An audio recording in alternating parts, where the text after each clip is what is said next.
Nós analisamos já a início do processo de formação do Estado moderno, já discutimos bastante sobre o Estado moderno e vários livros e textos, artigos foram recomendados. E agora nós vamos no segundo grande momento dessa modernidade. Né? A modernidade começa simbolicamente, a partir de 1492, né? Vem o Estado absolutista, e aí, a partir das chamadas revoluções burguesas, aparece e começa a construção do Estado constitucional. Então, agora, nós vamos discutir um pouco quais são as características principais desse Estado constitucional. Olha, são dezenas de classificações a respeito do Estado, de uma tipologia de Estado, ao emprego da expressão paradigmas de Estado. E não é que as classificações estejam corretas ou incorretas, mas elas cumprem objetivos diferenciados, revelam aspectos diferenciados. E daí eu tenho utilizado muito nos meus livros uma classificação a respeito do Estado constitucional, onde eu trabalho o Estado constitucional como se tendo três grandes modelos, ou três grandes tipos, uma tipologia do Estado constitucional. Nós podemos utilizar a expressão paradigma, mas depois nós vamos discutir sobre essa expressão. O Estado seriam esses três grandes tipos, essa tipologia do Estado constitucional: um Estado liberal, um Estado social e democrático e um Estado socialista. Né? O Estado liberal, o Estado social e o Estado socialista. E teria ainda um terceiro tipo, que não é um Estado constitucional, porque ele é uma negação do constitucionalismo, né? Entendendo o constitucionalismo na sua essência como a limitação do poder do Estado e a garantia de direitos fundamentais, que seria o Estado nazi-fascista. Embora existam até livros fascistas de teoria da Constituição, né? Existem livros de inspiração nazi-fascista. O nazifascismo, na sua realidade, foi a negação permanente, né, do Estado constitucional de direito, né, e, obviamente, do Estado constitucional democrático. Discussão que nós vamos ter daqui a pouco. Então, nós poderíamos pegar numa tipologia, como uma proposta de classificação, para a gente entender esse processo de formação e transformação do Estado moderno, aí 5 tipos, falando em uma tipologia do Estado moderno. O Estado moderno nasce absolutista, se transforma em constitucional. Esse Estado constitucional, no seu primeiro tipo, é um Estado constitucional liberal. Né? O Estado liberal, ou Estado constitucional liberal, passa por transformações no século XIX e início do século XX, e a partir da Primeira Guerra Mundial surgem 2 novos tipos de Estados constitucionais. Né? O Estado constitucional social, ou social e democrático, e o Estado constitucional socialista. Né? E o que vai ser classificado mais adiante por importantes autores franceses, né, que trabalhavam com muita responsabilidade e critério, né, essa análise do Estado, das chamadas democracias populares, das democracias socialistas, do Estado socialista. Então nós teríamos o Estado constitucional liberal a partir das revoluções burguesas, revoluções inglesas do século XVII, a Guerra de Independência dos Estados Unidos em 1776, o início do processo de formação da Confederação dos Estados Unidos em 1777 e a Federação Norte-Americana com a Constituição dos Estados Unidos da América em 1787 e principalmente a Revolução Francesa em 1789. Desses processos revolucionários, dessas chamadas revoluções burguesas, as revoluções inglesas do século XVII, a Guerra de Independência, a Revolução Norte-Americana e a Revolução Francesa, que é mais do que uma revolução burguesa, ali já tinha em ebulição todo um processo, né, de transformação, todas as ideias que vão entrar em ebulição no século XVIII, XIX, experimentadas no século XIX e XX, estão ali já na Revolução Francesa. Então é mais do que uma revolução burguesa, embora, obviamente, os vitoriosos desse processo revolucionário nós podemos chamar de burgueses liberais conservadores, se a gente tomar por referência a Constituição Francesa de 1816, que marca, lembrando as discussões anteriores, de novo aquela aliança que nós já comentamos entre nobreza, rei e burguesia. 1816, Constituição Francesa, que inspira a Constituição de 1824 do Brasil. a primeira Constituição brasileira, que também é uma aliança entre o imperador e os proprietários de terra, os ricos, né, homens brancos proprietários. Bom, então nós temos, retomando aqui, uma tipologia moderna entre Estado absolutista, o primeiro tipo de Estado moderno, que vai se transformar em Estado constitucional. Esse Estado constitucional nasce liberal, depois, na Primeira Guerra Mundial, a partir da Primeira Guerra Mundial, a partir da Revolução Mexicana, em 1917, a Constituição do México de Querétaro, em 1917, que é considerada a primeira Constituição social do mundo, e a Constituição de 1919, Weimar, Alemanha, em 1919, a Revolução Alemã, após a Primeira Guerra Mundial, que é uma Constituição que é considerada um marco do constitucionalismo social que influencia as outras constituições europeias.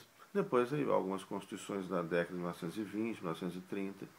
No Brasil, a nossa terceira Constituição será a nossa primeira Constituição Social, em 1934.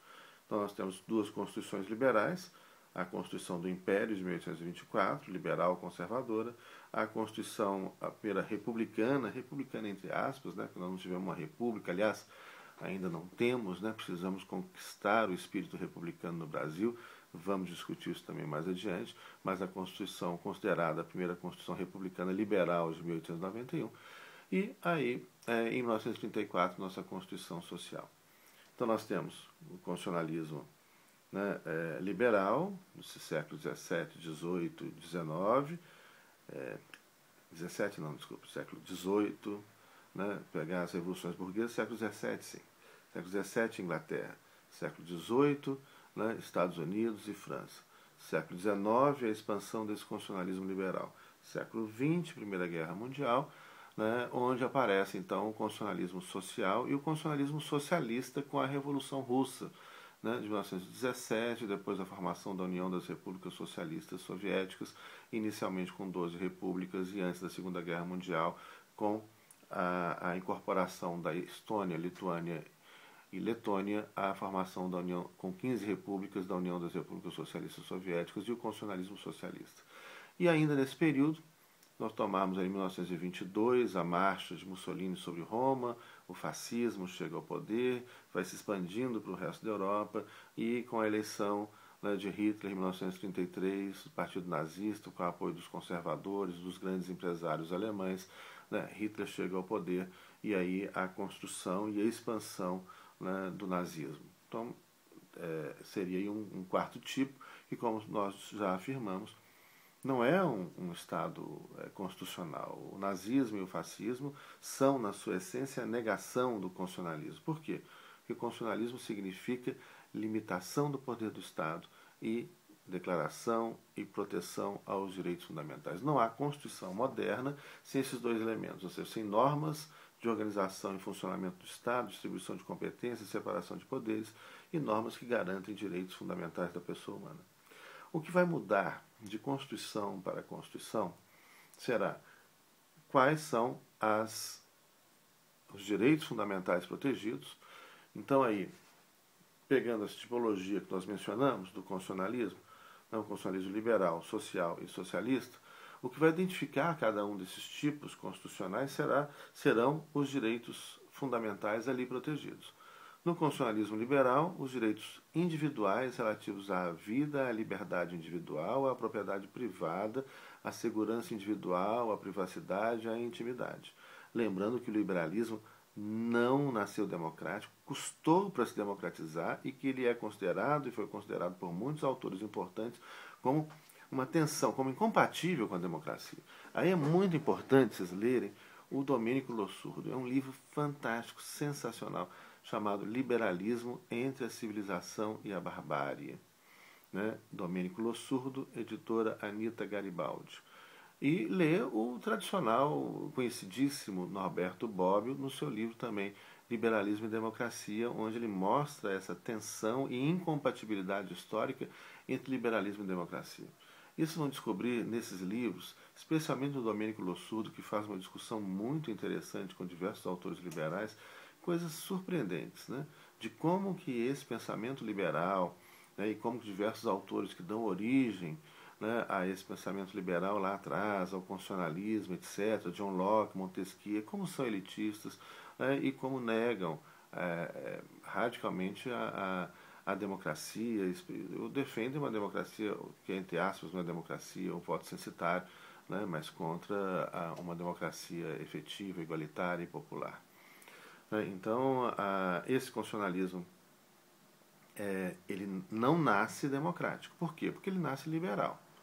Né? E depois, então, vão surgir as outras formas constitucionais. Bom, antes da gente estudar o que é o constitucionalismo liberal, o que é o constitucionalismo social e o que significa o constitucionalismo socialista, em que estágio nós estamos, chegando até mais adiante a fantástica experiência da Bolívia, do Equador, com o constitucionalismo plurinacional, vamos voltar lá atrás e pegar primeiro qual que é a essência desse constitucionalismo. Então, isso é bem objetivo e didático. Pegar o quê? Olha, o que marca o constitucionalismo? O constitucionalismo ele é marcado, primeiro, toda e qualquer Constituição, e hoje no mundo, houve uma universalização do discurso constitucional. Isso é muito legal. Né? Você pegar os 194 estados que integram as Nações Unidas, né? Todos eles têm Constituição. Eu não falo, mas professor, todos têm Constituição, mas e a efetividade dessa Constituição? Aí é muito diferente. De fato, realmente é. Alguns têm Constituição só de enfeite, alguns têm uma efetividade pequena, outros têm um alto grau de efetividade da Constituição, dos direitos fundamentais. Isso varia muito. Né? Mas um passo que é interessante é a universalização do discurso constitucional, o que implica na universalização desses dois elementos: limitação do poder do Estado e garantia de direitos fundamentais. O que muda de Constituição para Constituição é quais são esses direitos protegidos e como que o poder do Estado está organizado e limitado, né? Como a gente já começou a falar. Então, numa Constituição liberal, são os direitos individuais. Depois, quando as constituições liberais começam a se democratizar por força do movimento operário e a formação dos partidos socialistas no final do século XIX, né, é essa reivindicação do movimento operário que vai trazer o elemento democracia, inicialmente só uma democracia masculina, né, para a Constituição liberal. Porque, originariamente, o constitucionalismo liberal, o liberalismo e o constitucionalismo não são democráticos. Então, as constituições liberais trazem apenas direitos individuais relativos à vida, à liberdade e à propriedade de alguns, e traz direitos mais adiante, quando o constitucionalismo começa a se democratizar e o liberalismo começa a ter elementos democráticos, vai trazer os direitos políticos de votar e de ser votado. O constitucionalismo social é marcado pelos direitos individuais, pelos direitos políticos de origem que surgem lá já durante o constitucionalismo liberal, e novos direitos que vão ser acrescidos com o surgimento desse constitucionalismo social a partir da Primeira Guerra Mundial, que são os direitos sociais relativos à previdência, os direitos trabalhistas, previdenciários, os direitos de saúde, à educação, moradia, etc. E os direitos econômicos. O constitucionalismo social é o que nós podemos chamar de um capitalismo social, ou seja, é uma economia de mercado regulamentada, onde o Estado agora passa também a garantir não só o bem-estar social, com saúde, moradia, educação, saúde pública, educação pública, políticas públicas de moradia, etc., previdência social e também direitos econômicos, salário mínimo, políticas econômicas de geração de emprego, etc. Então, essas constituições sociais passam a trazer, né, um capítulo referente à ordem econômica e à ordem social. Direitos sociais e econômicos, então, são incorporados e passam a ser considerados direitos fundamentais da pessoa humana. Então, com o Estado social, você tem uma ampliação do catálogo de direitos fundamentais, além daqueles direitos que já surgiram no liberalismo, os direitos sociais e econômicos. E o constitucionalismo socialista, que vai surgir nesse mesmo período, onde a gente pode marcar aqui uma ênfase muito grande aos direitos sociais. Né? O constitucionalismo socialista é marcado por uma proteção muito grande aos direitos sociais, uma preocupação com a universalização da saúde, da educação, da moradia, da previdência, etc. Dos direitos econômicos, uma economia de pleno emprego, sem a figura do capital e trabalho, né, do capitalista proprietário, do trabalhador, né, que trabalha para o proprietário, que não trabalha, etc. Enfim, nós vamos também desenvolver isso mais adiante. dentro de uma economia capitalista e dentro de uma lógica de uma democracia popular, né, onde há voto, mas dentro de uma lógica do partido único. Ou seja, a pessoa, mas não tem democracia com partido único. É uma outra lógica. Né? E aí vocês podem concordar ou discordar, mas uma coisa que a gente tem percebido muito, né, ultimamente, é que as pessoas discordam sem ter estudado. Elas discordam sem saber das coisas, discordam sem ter lido. Né? Então, hoje em dia a informação está muito democratizada. Se informem, leiam, e aí discordem, mas discordem com fundamento. Né? Se a gente pegar a lógica da democracia socialista, né, que é uma democracia consensual, o que seria? Se nós pegarmos a origem dos partidos políticos, essa origem dos partidos políticos se dá em torno de determinadas dicotomias, que a gente pode considerar a primeira entre... não a primeira na ordem de importância, então vamos, na ordem de importância, entre capital e trabalho. Então vamos ter partidos do campo do capital, dos proprietários. E aí são os partidos conservadores, que representam o interesse dos banqueiros, industriais, etc. Os partidos liberais, os pequenos proprietários, pequenos burgueses, pequenos, né, o profissional liberal, etc. E os partidos do campo do trabalho, né, do operário, do camponês. Esses são os partidos comunistas, socialistas, sociais-democratas, trabalhistas. Né? Olha, se você tem uma sociedade onde essa dicotomia entre capital, proprietários e trabalho, né, ela é superada, e agora todos são trabalhadores, lógico, não precisa dos partidos do campo do capital. Então essa é a lógica. Né? Você tem então um novo conceito de uma democracia consensual, onde todos são trabalhadores, logo não há interesses antagônicos, não é necessário, portanto, a existência de partidos antagônicos que representam o capital e o trabalho. Estou fazendo uma simplificação brutal, vamos voltar a essa discussão, né, mais adiante. Então, o que vai marcar essa diferença entre essas constituições? Né? As constituições liberais são apenas os direitos individuais e depois os direitos políticos. As constituições sociais, direitos individuais, políticos, econômicos e sociais, dentro de uma economia de mercado, de capitalismo social, regulamentada, né, onde se busca mais adiante um equilíbrio entre os direitos individuais, políticos, sociais e econômicos. O Estado social é um Estado eclético. Ele sofre influência do liberalismo e sofre influência do socialismo. E ali, então, ele não é nem liberal nem social. Ele é chamado por alguns, por esse motivo, de social-liberal, porque ele sofre a influência dos dois campos. E o Estado socialista, onde há uma ênfase aos direitos sociais e econômicos e uma limitação transitória aos direitos individuais e políticos. Discutimos essa limitação transitória mais adiante. Bom, então, isso posto, um outro elemento importante para a gente pensar esse constitucionalismo. Quando falamos em Constituição, portanto, são direitos fundamentais. Esses direitos fundamentais mudam de tipo constitucional para tipo constitucional, repetindo, liberal, social e socialista. No liberal, uma ênfase ao campo da liberdade individual. No socialista, uma ênfase ao campo à solidariedade, aos direitos sociais, à comunidade. No Estado social seria, então, a influência desses dois extremos, o individualismo de um lado e o socialismo do outro, os direitos individuais, intimidade, privacidade, propriedade e liberdade individual no campo liberal e solidariedade, direitos sociais, direitos econômicos no campo do socialismo. E no Estado social seria a busca do equilíbrio entre esses dois campos, teoricamente falando e de forma simplificada falando. E o nazifascismo é a extrema-direita, né? É a radicalização, né, totalitária da extrema-direita para defender o interesse. Quem financiou Hitler, Mussolini, né, foram grandes empresários, alemães, norte-americanos. Né? Quem financiou o nazifascismo, né, foram grandes empresários europeus, norte-americanos, os japoneses, do fascismo japonês, etc.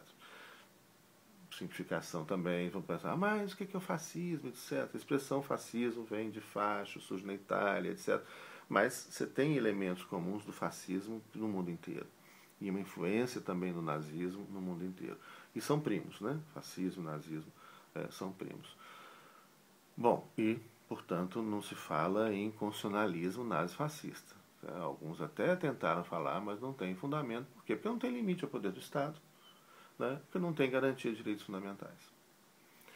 Bom, e aí nós vamos discutir a partir de agora, nos próximos vídeos, vamos centralizar na discussão do constitucionalismo liberal e vamos ver principalmente a relação importantíssima para a teoria do Estado, especialmente para a teoria da Constituição, entre Constituição e democracia, Constituição e liberalismo. E aí vamos estudar como que esse constitucionalismo não nasceu democrático, por que o liberalismo negava a democracia majoritária e como que ele foi se democratizando e como que se constrói essa equação muito importante para a teoria da Constituição de um constitucionalismo democrático. São dois conceitos distintos, mas é um casamento necessário entre Constituição e democracia. Hoje não admite falar em Constituição sem democracia, democracia sem Constituição. Mas nós vamos discutir o porquê disso, mas isso vai ser mais adiante. Até o próximo vídeo.